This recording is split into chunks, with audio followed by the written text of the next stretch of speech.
கர்த்தருடைய பரிசுத்த நாமத்திற்கு மகிமை உண்டாவதாக. அப்போஸ்தலனாகிய பவுல் கொரிந்தியருக்கு எழுதின 2ஆம் நிருபத்தில் 1ஆம் அதிகாரத்தில் 5ஆம் வசனத்தை நான் உங்களோடு இந்த நாளிலே பகிர்ந்து கொள்கின்றேன். எப்படியெனில் கிறிஸ்துவினுடைய பாடுகள் எங்களிடத்தில் பெருகுகிறது போல கிறிஸ்துவினால் எங்களுக்கு ஆறுதலும் பெறுகிறது. கிறிஸ்துக்குள் அன்பானவர்களே, இங்கே அப்போஸ்தலனாகிய பவுல் சொல்லுகிறார், கிறிஸ்துவினுடைய பாடுகள் எங்களுக்கு எந்த அளவிற்கு வருகிறதோ, நன்றாக தெரிந்து கொள்ளுங்கள், கிறிஸ்துவினுடைய பாடுகள் ஒரு மனிதனுக்கு எந்த அளவுக்கு அவனுடைய வாழ்க்கையில் வருகிறதோ அந்த அளவிற்கு தேவனுடைய கிருபையும் பெருகுகிறது. கிறிஸ்துவினுடைய கிருபையும் பெருகுகிறது. அந்த கிருபையானது இனி அழிக்கப்பட முடியாத அளவிற்கு அது பெறுகிறது. பொதுவாக எடுத்துக்கொண்டால் இந்த 40 நாட்களில் நான் சொல்லி வருகிறேன் அல்லவா, இதை நான் எப்படி சிந்திக்க வேண்டும் என்பதற்காக இனி அதாவது பெரிய கிருபை, அந்த கிருபையை எந்த ஒரு சக்தியாலும் இந்த உலகத்தினுடைய எந்த ஒரு உபாய தந்திரங்களினாலும் பிசாசினாலும் அழிக்க முடியாத அளவிற்கு கிருபை இருக்கிறது. ஆனால் பாடுகள் என்பது இவ்வுலகத்துக்குரிய இம்மைக்குரிய இந்த பாடுகள் வெகு சீக்கிரத்தில் அது மறைந்துவிடும். ஆகவே இந்த கிருபை பெறுகிறது பாருங்க, கிருபைக்கு ஈக்குவலாக எதுவுமே இல்லை. பவுல் ஒரு இடத்தில் சொல்வார், அதாவது என்னை சாத்தான் குட்டுகிறான் என்று சொல்வார். அதாவது தன்னுடைய பலவீனத்தை அவர் சொல்லுகின்ற பொழுது, நான் 3 தடவை ஜெபித்தேன், இப்பொழுது நான் ஜெபிக்கிறது கிடையாது. அது அவர் என்ன சொல்கிறார் என்றால், அதாவது எனக்கு ஒரு பலகீனம், நீங்காத ஒரு பலகீனம் இருக்கிறது. அந்த பலகீனமானது சாத்தான் என்னை குட்டுவது போல் இருக்கிறது என்று சொன்னார். சாத்தான் குட்டுவது என்றால் சாதாரணமான விஷயமா? நாங்கள் சிறு பிள்ளையிலே இந்த வாய்ப்பாடு 1, 2 இதுகள் சொல்லி வரிசையாக நின்று கொண்டிருப்போம். பள்ளியிலே எனக்கு நன்றாக ஞாபகம் இருக்கிறது, ஆசீர்வாதம் புறம் என்ற இடத்துல. அப்பொழுது ஒருவன் ஒரு வாய்ப்பாடை சொல்லிவிட்டு அவன் தவறாக சொல்லிவிட்டால் இன்னொருவன் பக்கத்தில் இருக்கிறவன் சரியாக சொல்லிவிட்டானால் இவனை அவனுடைய தலையில குட்ட சொல்வார்கள். அப்பொழுது இவன் ஓங்கி கொட்டுவான். அப்பொழுது இந்த குட்டு வாங்கி நினைப்பான், எனக்கும் ஒரு வாய்ப்பு வரும், அப்பொழுதும் அவனே ஒன்றிய நான் எந்த அளவுக்கு கொட்டுகிறேன் பார் என்று அவன் ஒரு வைராக்கியத்தோடு இருப்பான்.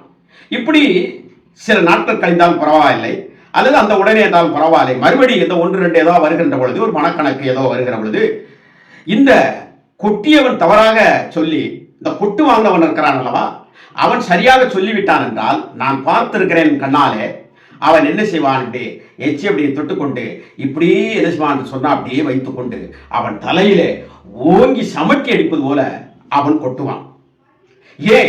அவனுக்குள் அந்த கோபம் இருந்து கொண்டு இருக்கிறான். ஆகவே அவன் கொட்டுகிறான். அப்படியானால் மனித வர்க்கத்தின் மீது அளவில்லாத கோபம், கடைசி வரைக்கும் சித்திரவதை சின்னாபின்னமாக்கப்பட வேண்டும் மனிதன் என்று சொல்லி தேவனுக்கு விரோதமாகவும் மனிதனுக்கு விரோதமாகவும் கோபத்தை உள் வைத்திருக்கின்றார். அந்த மோசமான புத்திக்காரன் பிசாசானவன் எந்த அளவிற்கு கொட்டியிருப்பான் பவுலை பாருங்கள். ஏனென்றால் பவுல் உலகத்தினுடைய ஆதிகாலம் முதல் மறைந்திருந்த கிறிஸ்துவினுடைய ரகசியங்கள் எல்லாம் சபைகளுக்கும் தனிப்பட்ட மக்களுக்கும் அனைவருக்கும் விளக்கி சொன்னதான அந்த மறைபொருளை விளக்கி சொன்ன ஒரு மேதையாக கிறிஸ்துவனுடைய ராஜ்யத்தை பிரசங்கிப்பதிலே, கிறிஸ்துவனுடைய சரீரத்தை பற்றி சொல்வதிலே அவர் வாக்கையும் அவருடைய பேச்சையும் அவ்வளவு ஒரு தரிசனமாக அவர் சொன்னார்.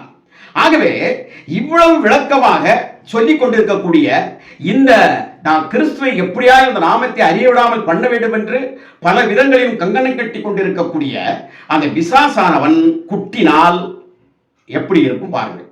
அப்ப அந்த அளவிற்கு இந்த பவுலுக்கு சரீரத்திலே பலகீனம் பாடுபடுத்தியது. ஆனால் இதில் ஒரு பெரிய ரகசியம் இருக்கு. அந்த ரகசியத்தை இந்த நாட்களில் நீங்கள் அறிந்து கொள்ள வேண்டும் என்பதற்காக நான் சொல்லுகிறேன். அவர் என்ன சொல்லுகிறார் என்றால், நான் அப்படி பலகீனப்படுகின்ற பொழுது அந்த அவன் எவ்வளவாக கொட்டுகிறானோ அந்த கொட்டுவதனால் ஏற்படுகின்ற பலகீனப்படுகிற போது அந்த பலவீனத்தில் கர்த்தருடைய கிருபை என்னை பலமாக தாங்குகிறது. அதனால எனக்கு அது பெருசா தெரியல. நான் எப்பெல்லாம் அந்த பலகீனப்படுகிறனோ அப்பெல்லாம் என்னை மிகவும் சேர்ந்து கட்டி பிடித்துக் கொண்டு கிறிஸ்துவினுடைய கிருபையானது என்னை அரவணைத்துக் கொள்ளுகிறது, என்னை பாதுகாக்கிறது, என்னை பக்குவப்படுத்துகிறது, என்னை பலப்படுத்துகிறது.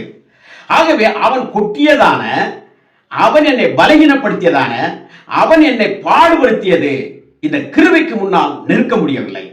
நான் அவ்வளவு ஆறுதல் பெறுகிறேன் என்ற அடிப்படையில் சொல்லுகிறான். அதைத்தான் இந்த கொரிந்தியர்கள் 2ஆம் நிருபத்திலே அருமையாக சொல்லுகிறார். எங்களிடத்தில் எவ்வளவு பாடுகள் பெருகுகிறதோ அவதி வண்ணமாக கிருபையும் எங்களுக்குள் பெறுகிறது. அப்போ இந்த இடத்தில் நாம் பார்க்கும்போது ஒரு பாடு வருகிறது என்று சொன்னால் உடனே அவர் நினைக்கிறார் கிருபை எனக்குள் பெருகும். ஆகவே பாடுகள் பட பட பட பட கிருபை பெருகிக் கொண்டே இருக்கிறது. ஒரு கிறிஸ்துவுடைய வாழ்க்கையானது ஒரு பட்டுமத்தை அல்ல.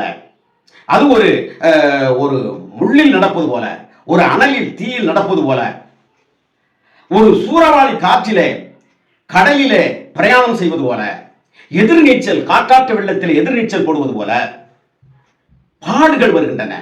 அப்படி வருகின்ற பொழுதெல்லாம் நம்முடைய விசுவாசமானது இப்பொழுது கிருபை என்னை பற்றி கொள்ளும், கிருபை என்னை தாங்கிக் கொள்ளும் அப்படிங்கிற ஒரு எண்ணம் இந்த காலத்திலே இந்த 40 நாள் என்கின்ற தியானங்களிலே எல்லா நாளும் வேண்டும் என்பது என்னுடைய வேதத்தினுடைய ஒழுங்கின் அடிப்படையில் பேசுகிறேன். ஆனால் நீங்க நியமித்துக் கொண்ட இந்த நாட்களிலாவது உங்களுக்கு பாடு வருவதை முறுமுறுப்போடு அல்லது ஒரு சபிக்கப்பட்ட ஒரு எண்ணமாக நினைக்காமல் எனக்கு கிருபை பெருகுகிறது என்ற எண்ணத்தோடு இந்த நாளை நாம் சிந்தித்துக் கொண்டிருப்போம். கர்த்தர் பெரிய அற்புதத்தையும் அடையாளத்தையும் நமக்கு செய்வராக இருக்கிறார். ஆமென்.